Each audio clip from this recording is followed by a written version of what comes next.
assez inquiétante à propos des heures pleines, heures creuses. Elles seront remplacées par une tarification pouvant s'étaler sur 11 plages oraux saisonnières.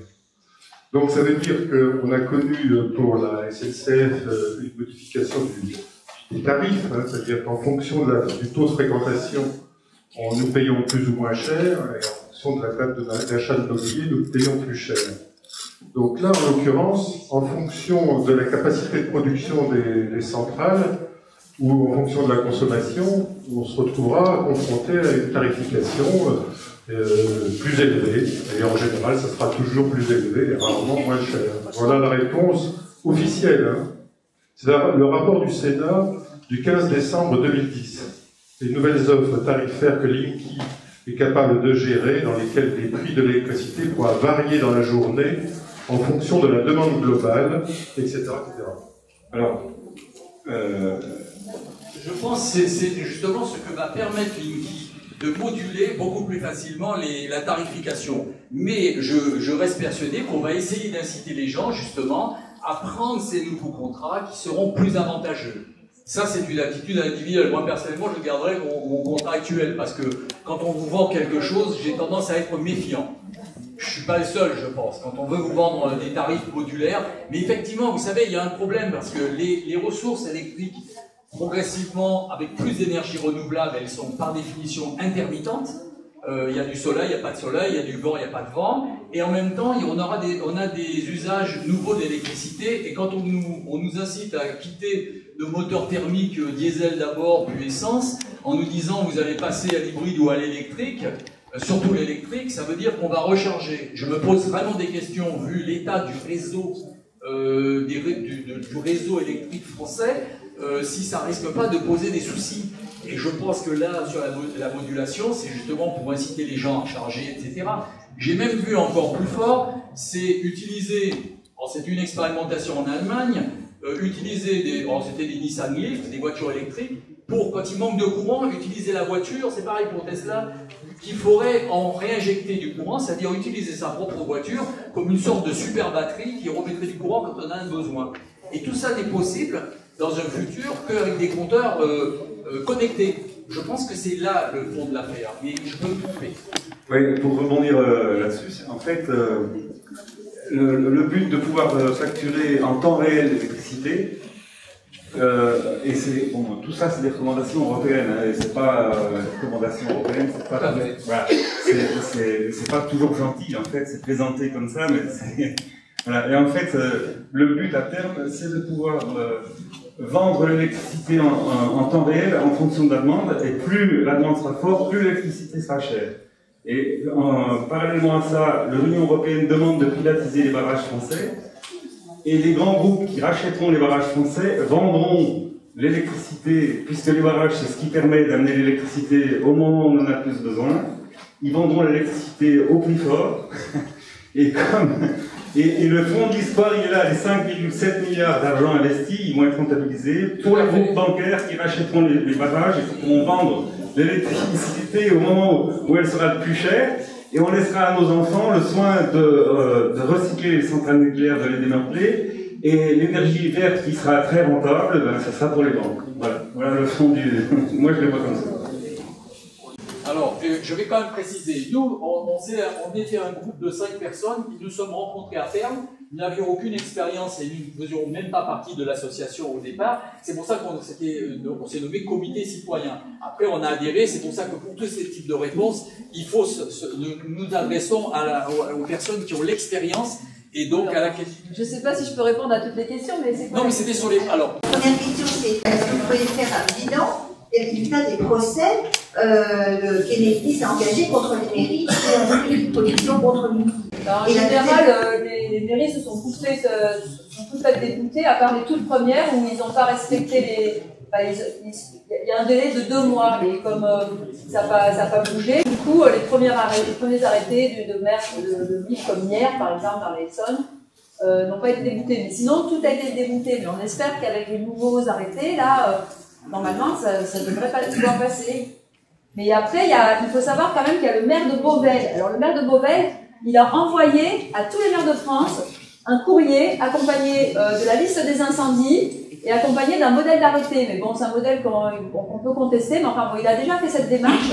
Et lui, il en est arrivé, il s'est bien de se faire débouter en cours d'appel, parce qu'après le tribunal administratif, il a fait appel, et là, il vient de se faire débouter en cours d'appel, et donc, il est en train de s'en prendre, il va aller jusqu'au Conseil d'État pour poser une question de constitutionnalité, parce que, disons pour l'instant, à chaque fois qu'on est débouté, c'est parce que on nous dit les compteurs n'appartiennent pas aux mairies. Donc c'est là qu'il va y avoir une question de constitutionnalité. Donc pour l'instant, voilà, ce qu'il y a, c'est que la justice, ça prend du temps. Et c'est là-dessus que Enedis joue, parce qu'ils se disent de manière, bon, les procès, le temps que ça passe, nous, on aura installé un maximum de compteurs, et après, on ne pourra pas reculer en arrière parce que ce sera installé. Donc voilà, c'est un petit peu le bras de fer.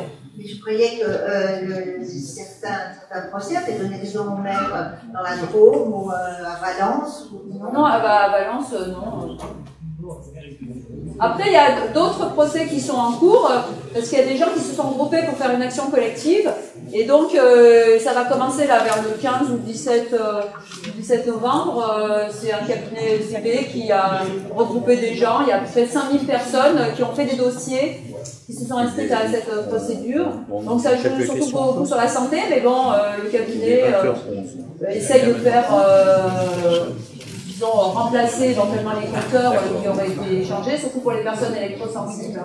Alors, et donc, on attend les résultats de ces procès. Il y a des procès dans 22 juridictions en France, quand même. C'est une opération qui est quand même gigantesque pour une plainte groupée comme ça. Alors, là, l'heure avance. On va prendre quelques questions, mais je crois qu'il y a un témoignage d'une personne dans la salle qui souhaite intervenir. Bonsoir à tous. Je me présente, je m'appelle... Je suis une ancienne citoyenne de la ville de Vaison-la-Romaine. J'ai vécu il y a quelques années. Et je peux témoigner aujourd'hui et ce soir devant vous de ce qu'est l'atteinte par les ondes et les champs électromagnétiques, entre autres, puisque je souffre depuis de nombreuses années. Et quand je dis je souffre, ce n'est pas un vain mot, c'est terrible. De cet impact. Et je suis aussi chimico-hypersensible, multiple, c'est-à-dire que je ne peux plus respirer, inhaler, être au contact d'une molécule chimique ou de synthèse. J'ai été, comme vous tous, très exposée en toute inconscience et en toute méconnaissance de cause par l'ingestion de nourriture, pesticidés, etc., par l'inhalation, bien malgré moi, par l'utilisation de beaucoup de produits d'hygiène et de cosmétiques issus de la fabrication industrielle. Et j'ai été exposée aux ondes électromagnétiques, bien malgré moi aussi, à travers mes différents travaux professionnels, sans le savoir. J'ai travaillé sous des antennes relais, j'ai été devant un ordinateur pendant des heures et des heures, j'ai travaillé au téléphone portable pendant des heures et des heures. Et aujourd'hui, j'ai 43 ans, je me retrouve sans domicile fixe, sans emploi, je n'ai plus de ressources, j'ai dû faire une demande de RSA, bien malgré moi, à 43 ans. Je suis hébergée et je recherche depuis plusieurs mois, et ce n'est pas l'objet, ce n'est pas une demande que je passe, mais c'est pour vous expliquer une situation qui est allée crescendo, puisque comme beaucoup d'entre vous, j'avais un parcours plutôt classique, hein. J'ai travaillé une bonne partie de ma vie, j'ai été fonctionnaire de la fonction publique territoriale, j'ai travaillé pour des collectivités. Bref, j'ai eu des métiers et aujourd'hui je suis dans un tel état de détresse et d'urgence que je cherche par exemple un terrain où pouvoir me loger et habiter. Et je peux vous dire que je suis confrontée à des facteurs plus que limitants parce qu'il m'est impératif que ce terrain ne soit pas entouré de monoculture avec vaporisation de produits phytosanitaires. Donc pas de verger, pas de vigne, pas de blé, pas de... Enfin, inutile de vous dire, tout ce que vous savez. Et il ne faut pas que j'ai une antenne relais à côté, il ne faut pas que mes voisins aient un Linky, il ne faut pas qu'il y ait du Wi-Fi qui reste allumé à proximité de moi. Donc je vous passe tous les détails puisque je pense que ce soir c'était suffisamment bien abordé par ces personnes qui se sont regroupées en collectivité et c'est ce qui fera la force de l'action en général. Et je vais revenir sur ce point très brièvement après. Ce que je voulais vous dire sans rentrer dans les détails, c'est qu'à partir du moment où on est confrontés à ce type de parasite, parce qu'on peut le qualifier de parasite, et qu'on commence à être atteint par les méfaits, on ne peut plus s'en sortir, sauf à en être éloigné, mais comme le réseau va être tellement vaste, on ne pourra plus y échapper, et on ne pourra plus, on va être prisonnier. Donc, ce que je propose à vous tous ce soir, sans vouloir être dans... Je ne suis pas moralisatrice, mais vraiment par expérience, c'est que seule l'union fait la force. On peut combattre seul, j'ai beaucoup combattu toute seule, mais voilà. On peut combattre collectivement et c'est ce qui fera la force. La seule manière de s'opposer à une telle dictature, le mot a été utilisé tout à l'heure et je pense qu'il est très juste, à partir du moment où certains hommes décident de prendre le pouvoir sur d'autres par le biais d'outils ou d'autres, et là en l'occurrence cet appareil parasite est dangereux, on a le devoir tous et chacun de s'unir pour lutter contre, et il n'y a que vous qui pourrez agir. Alors moi je pense que, outre les soucis de savoir quels ont été les résultats de telle ou telle plainte ou autre, je pense qu'il ne faut pas avoir peur, parce qu'en fait, ces grandes entités comme Enedis agissent là-dessus. Ça s'appelle faire peur, ça s'appelle faire répandre la terreur. Et il ne faut pas céder, il ne faut pas avoir peur. De quoi aurait-on peur? On a le droit en tant qu'être humain de refuser quelque chose qui nous est imposé par un autre être humain, tout simplement. Et il n'y a que par l'union qu'on pourra se défendre. Donc agissez, si vous le voulez bien, à titre individuel avec vos compteurs et mettez-vous en association pour agir et non seulement interpeller M. Vierre des Enaromènes qui, je crois, a déjà agi dans le bon sens, mais n'hésitez pas à faire de l'information autour de vous. Voilà, je vous remercie pour votre attention. J'ai été un peu longue, mais croyez-moi, je sais de quoi je parle. Je voudrais rebondir juste sur ces propos d'une citation d'Anatole France. On croit mourir pour sa patrie, on meurt pour des industriels.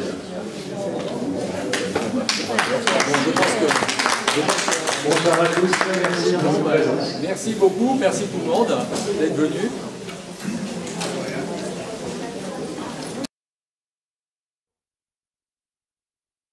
Mes chers amis, vous avez été très nombreux et nombreuses à me faire part de votre satisfaction du contenu de ma dernière vidéo concernant les compteurs Linky. Depuis, je ne suis pas resté inactif. J'ai bien entendu vos remarques sur les pressions dont vous faites l'objet au téléphone ou directement chez vous pour qu'on vous impose le compteur Linky. On vous menace même et on vous dit, vous allez voir, vous allez être mis au tribunal, vous allez devoir payer les frais de tribunaux, vous allez devoir payer une amende, vous allez devoir payer les frais d'avocat. Et si tout ça ne suffit pas, on vous annonce également que si on n'arrive pas à vous imposer le compteur Linky, alors là, vous allez devoir mensuellement payer un relevé qui pourrait aller entre 25 et 40 euros par mois. On annonce également que très rapidement derrière, on va vous imposer quand même l'installation du compteur Linky et qu'à cette époque, quand on vous l'imposera, on vous obligera à payer les frais d'installation qui se monteraient entre 1000 et 2000 euros. Je trouve ça, je vous l'ai dit, particulièrement scandaleux. J'ai donc reçu, vendredi après-midi 5 octobre dans mon bureau, l'adjoint au directeur territorial d'Enedis chargé du développement du compteur Linky. Je lui ai donc posé toutes ces questions et lui demandé de me répondre franchement et sans détour. Il m'a donc confirmé qu'il n'y a aucune obligation pour les gens d'accepter l'implantation du compteur Linky et que s'ils refusent, on ne peut pas les y obliger. Donc clairement, il m'a répondu ceci. Non, Enedis ne mettra pas au tribunal les gens qui refusent l'installation de leur compteur. Non, ils n'auront donc pas à payer de frais de tribunaux, ni de frais d'avocat, ni d'amende sur cette question-là. Quant au relevé, il est très clair. Il nous a expliqué que c'est une commission nationale qui devait décider si oui ou non, quand le compteur pourrait devenir éventuellement obligatoire, c'est-à-dire en 2022, 2023, 2024. En fait, il ne sait pas. Il pourrait y avoir obligation d'un relevé annuel, donc une fois par an, et qui pourrait être facturé autour de 30 euros. Voilà le seul risque que vous encourez. Je crois qu'il était important que je vous donne ces informations qui vous permettront d'envoyer promener, je le dis entre guillemets, vous me comprenez, promener, les gens qui vous harcèlent soit au téléphone ou chez vous pour vous imposer la pose de ce compteur. Merci, je crois avoir fait ce qu'il fallait, mais je reste bien évidemment à votre disposition pour vous aider dans cette démarche.